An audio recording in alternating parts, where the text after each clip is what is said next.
Sonora is kind of at the lower foothills of the mountain, and as you head eastbound, heading up into the forest, the dense, wild forest where there is no more cities, it becomes even clearer to you that this place is not like other places, that there's sort of a strange sense of mystery that abounds.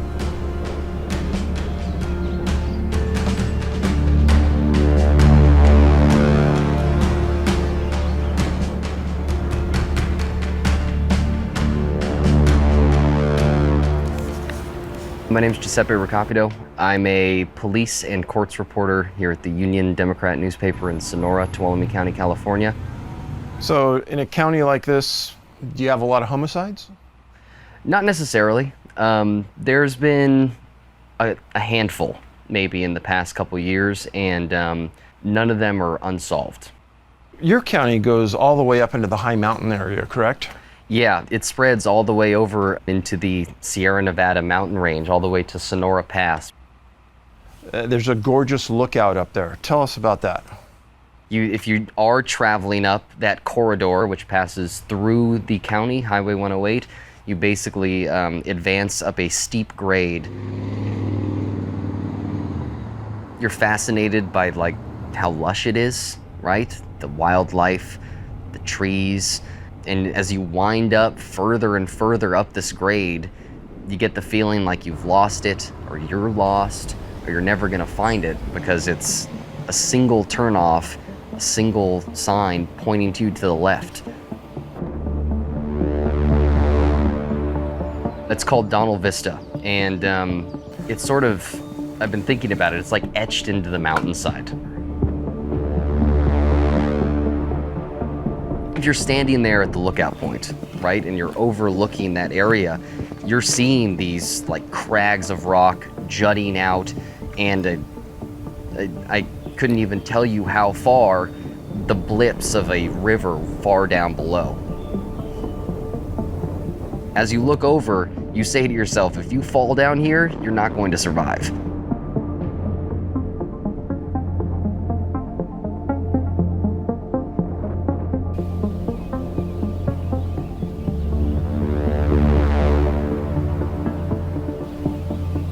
We just left the Vista.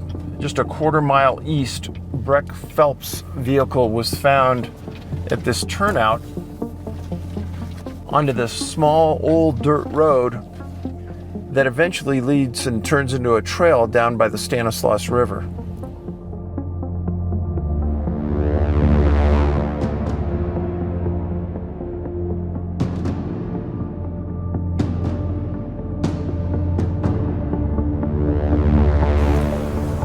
Pastor found the vehicle here because he knew Breck had fished here in the past, and that's where the search started. They brought in Cobra helicopters, 4 dog teams. There was even some bad weather that hindered the search for a short period of time. They found nothing after many days of looking for the man. He was never found. The strangest thing about Breck Phelps' disappearance was that it seemed to align or parallel itself to the previous disappearances that had happened in that same region. Patty Sue Tolhurst and Nita Mayo, both commonly, like Breck Phelps, left their car within a quarter mile of that vista point.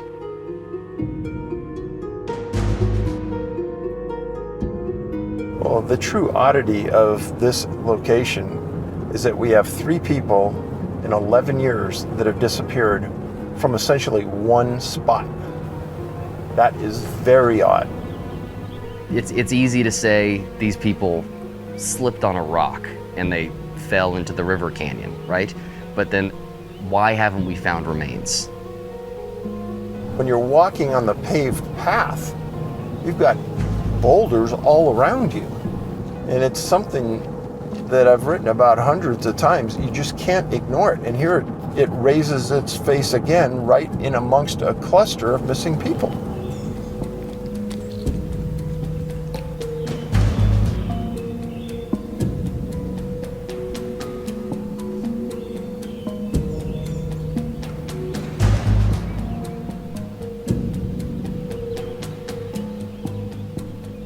Did you ask the sheriff what their feelings were? The sheriff's office doesn't like to speculate. The sheriff's office it's a real cut and dry, black and white. We found him or we didn't. This case is open until it's closed. The one thing that I wanted to bring up is in April before the disappearance of Breck Phelps, in April 2016, they did find human remains over in that area. They didn't match Patty Sue Tolhurst, nor did they match Nita Mayo. They tested the dental records. And so it was just like, what are these? And this is before the disappearance of Breck Phelps. Did they ever ID the remains? No. So we don't know who it was? No. People aren't talking about this story anymore. The news cycle being very, I'm doing 2 stories a day. But if it does happen again, people are going to be reminded of these past stories, and it's going to only increase speculation and increase the sense of concern. Now, if you just step out from this area a little further, there's also a larger cluster in geographical area where there's 3 people missing so close to Yosemite National Park, and the biggest cluster of missing people in the world. I don't know why, I don't know where, I don't know how, but I don't think it's coincidence. Now, within this region, there's a hunting camp dating back to the 1950s. Over the years, the hunters have experienced something highly unusual. And by proximity alone, this is worth investigating.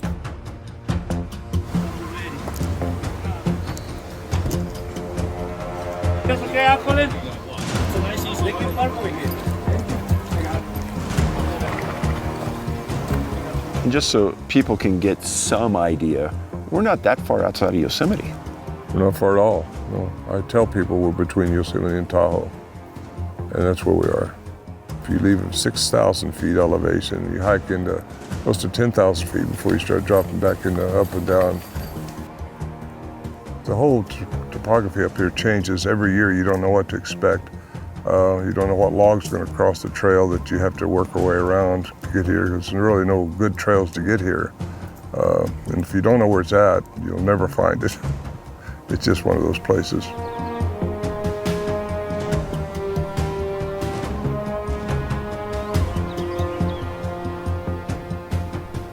What year did the Sierra Camp start? The camp's been here since the 50s. I didn't start coming up until 1971. And do you know what brought him to this spot? Just one of those spots that Warren used to say this is as close to heaven as he thinks he'll ever get.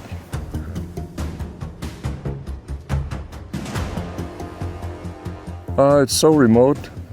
The deer are plentiful. There's a lot of bear up here. It's pristine. There's a lot of granite, fresh water coming right out of the ground. This is where the springs start, and it goes down to the rivers, and it's just a gorgeous place to be.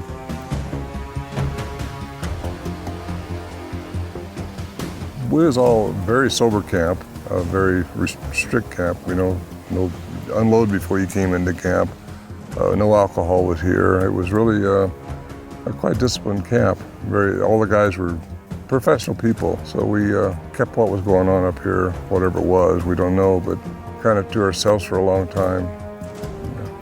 And what was the average success rate for you guys coming up here? Oh, the deer, it was 100%. We never didn't get a deer. It's that kind of a place.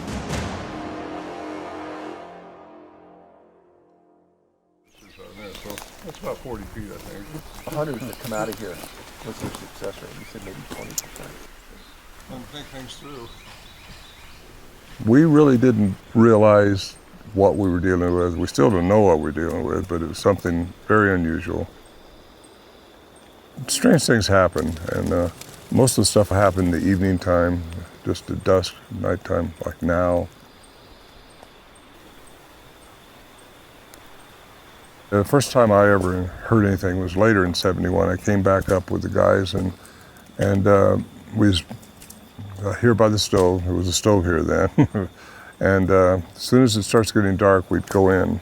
Sometimes you might hear a grunt or a whoop or a big blowing sound or something like that, and that's when you know you want to get inside the shelter because you still don't know what you're dealing with. Whatever it is big, very, very big. We all go inside, close the shelter door, and that's a log that we put between these trees, and then we'd strap it inside a cable. And then they would start making their sounds. And that was in '71 when I first started hearing them, and we started recording them.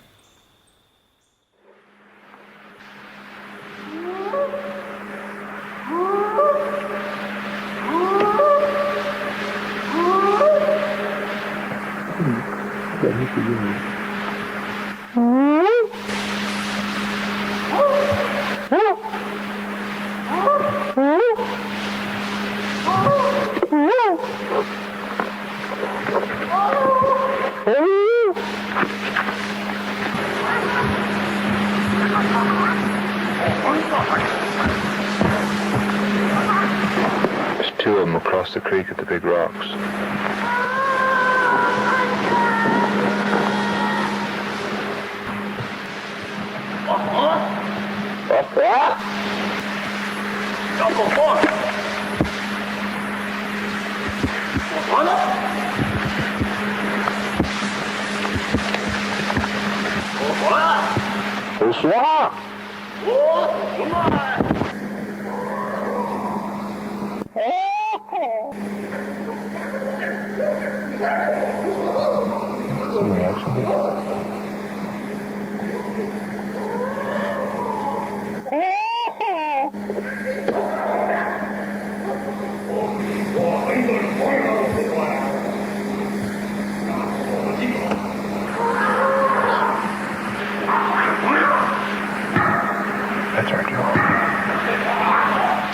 We were all talking about maybe having to shoot our way out. You're just sitting there, all of you are kind of petrified. You're just waiting for the walls to break open, something reach in there and grab you and hold you up, and waiting for the light to break in the cracks of the walls, and never happened.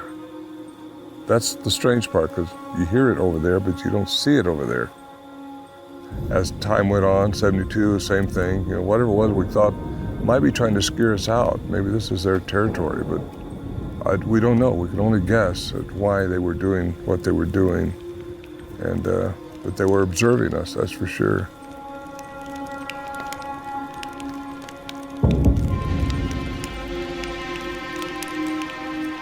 Well, we do know that their vocal range is much greater than human beings. Their frequencies go way above and way below the abilities of human.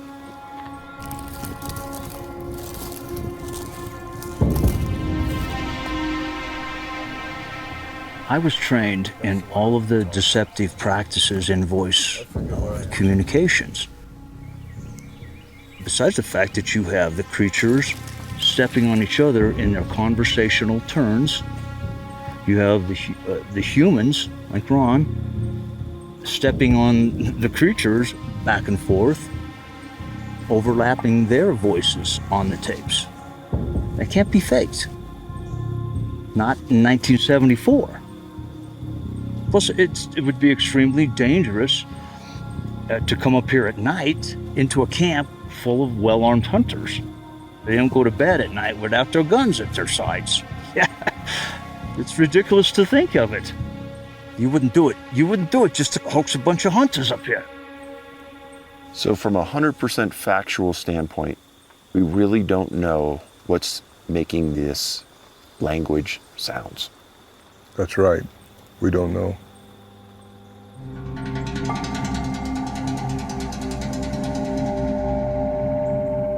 One time I heard a big, sound like a huge tuning fork above us, and you couldn't find the source of it. It was just a big sound like that.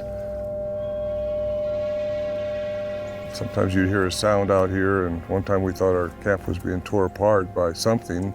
We thought the barrels we'd packed in and was being torn up and tossed around, and you look out here when all the commotion and the sound stopped and there's nothing changed. Now, how do you explain that? You know, one time we was in there, I thought I heard a car door slam out here. Now, come on, we're 8 miles in the wilderness. There's no...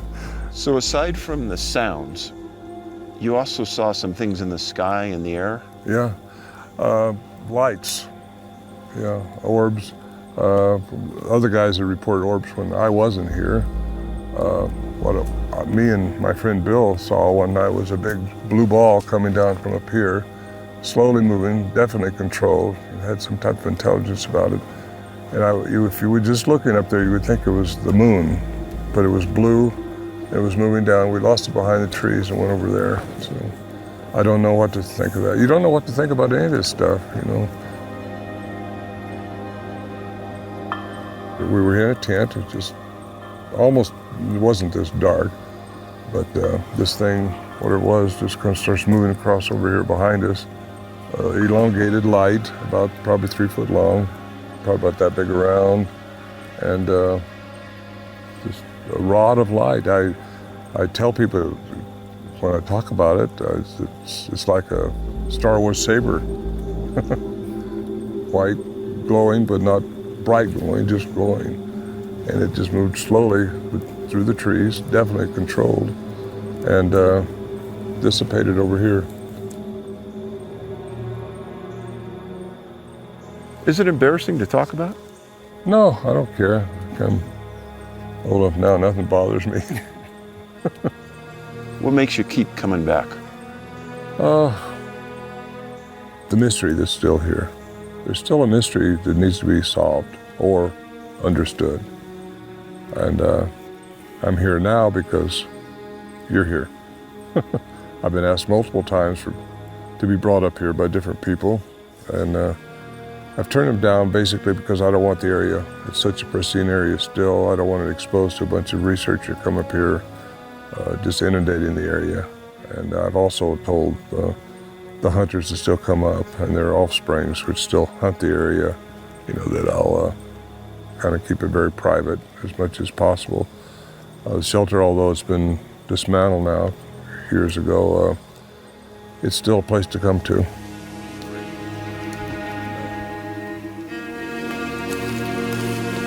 It was interesting stuff.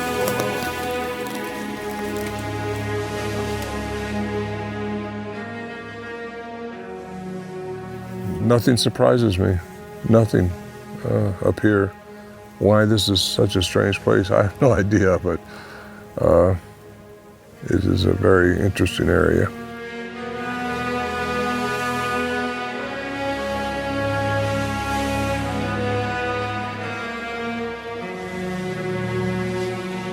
We spent 7 days with Ron and Scott at the Sierra camp.